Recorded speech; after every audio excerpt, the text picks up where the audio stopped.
DKIM, DMARC, SPF, Best Practices for Email. Email deliverability changed, and outbound teams feel it first. If your outbound team feels like email suddenly stopped working, you're not imagining it. Mailbox providers are filtering harder, buyers are quicker to report spam, and unauthenticated senders are getting treated like liabilities. For any B2B sales agency, SDR agency, or cold email agency trying to generate predictable pipeline, authentication is now part of the revenue stack.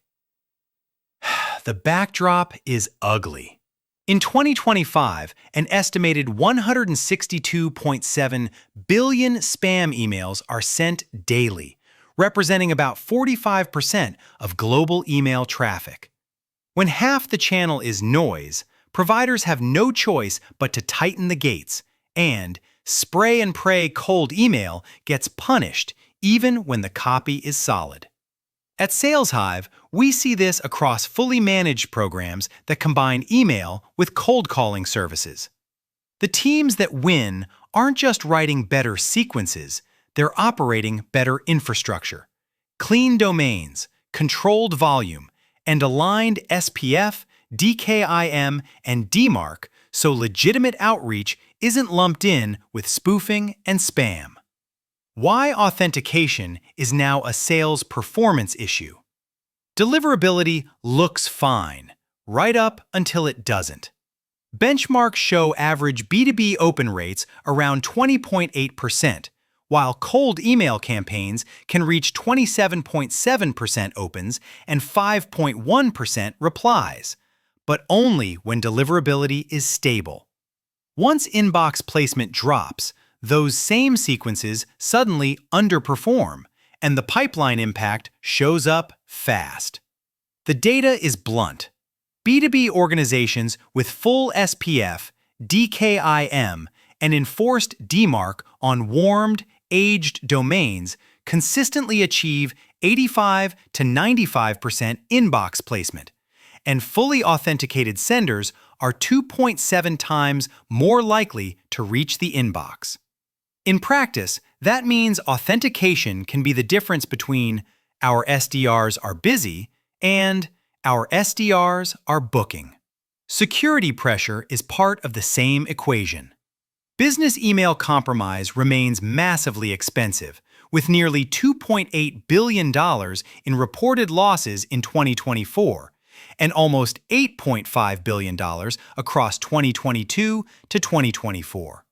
When your domain can be spoofed, providers trust you less, prospects trust you less, and your outbound sales agency motion takes collateral damage. SPF, DKIM, and DMARC in plain English, and why you need all three. SPF is your who is allowed to send rule. It's a DNS record that acts like a guest list for sending servers, and it's shockingly under-implemented. Only 36.7% of the top 10 million domains publish a syntactically valid SPF record, while 61.9% have no SPF at all. If you add a new sequencer, CRM, or marketing platform and forget to include it, some of your email will fail authentication and drag down the whole domain's reputation. DKIM is your proof it wasn't tampered with signature. The sending system signs each message, receivers verify it, and altered or forged messages fail. In modern filtering, DKIM isn't optional for serious outbound. It's the difference between looking like a real business and looking like a spoof attempt. DMARC is the policy layer that tells receivers what to do when SPF or DKIM fail and whether they align with the visible from domain. Adoption is still low. Only 18.2% of the top 10 million domains publish valid DMARC, and just 7.6% enforce it, quarantine, or reject. That gap is exactly why so many teams see unpredictable inboxing when providers tighten rules. A rollout plan that protects pipeline while you tighten security. The best teams treat email authentication as a sales system, not an IT project. DNS changes may live with IT or DevOps, but the requirements should come from sales ops and marketing ops because quota depends on it. We recommend a short, shared playbook. Which domains and subdomains are used for outbound? Who owns DNS edits? And how pass rates and reputation get reviewed each week. DMARC should move to enforcement in stages, because leaving it at P=none indefinitely is like installing cameras and never locking the doors. Start with monitoring for 30 to 60 days so you can identify every legitimate sender. Then fix alignment issues: wrong from domain, missing DKIM signing, incomplete SPF. Only after reports are clean should you graduate the policy to quarantine and then reject. This phased approach is also how you avoid breaking legitimate mail from third-party tools. Most deliverability disasters aren't caused by bad DMARC. They're caused by turning on enforcement before every sender is aligned. When you run sales outsourcing or an outsourced sales team that uses multiple platforms, alignment discipline is what keeps one tool's mistake from tanking everyone's inbox placement. If your SDR team lives or dies by cold email, SPF, DKIM, and DMARC aren't an IT checklist, they're revenue infrastructure. Best practices for outbound domains, volume, and sender trust. Don't send cold outreach from your primary corporate domain. One aggressive campaign can harm deliverability for executive mail and customer communications, which is the high price to pay for a short-term outbound test. Instead, de-risk outbound by using dedicated, branded subdomains for SDR outreach. For example, a hello or outbound subdomain, and authenticate them correctly from day one. Warm domains and inboxes deliberately before you ramp. New domains already start with a trust deficit, and pushing high volume too early is one of the fastest ways to get throttled or shoved into spam. The winning pattern is gradual volume increases paired with high-quality targeting, personalization, and engagement so filters see legitimate behavior. Tie sending behavior to the rules mailbox providers have made explicit. Since February 2024, Google and Yahoo require bulk senders, about 5,000 plus messages per day, to authenticate with SPF, DKIM, and DMARC, or risk blocking, throttling, or spam placement, even if you're not bulk every day. Outbound programs can cross that threshold unexpectedly across multiple inboxes, sequences, and tools. Common mistakes that quietly kill inbox placement and how to fix them. Mistake 1 is relying on SPF alone and ignoring DKIM and DMARC. Providers increasingly expect all three, and SPF by itself doesn't prevent tampering or give receivers a clear enforcement policy. The fix is straightforward. Ensure every sending service is DKIM signed, then publish DMARC on the from domain and move it toward enforcement once reports confirm alignment. Mistake 2 is leaving DMARC at monitoring forever.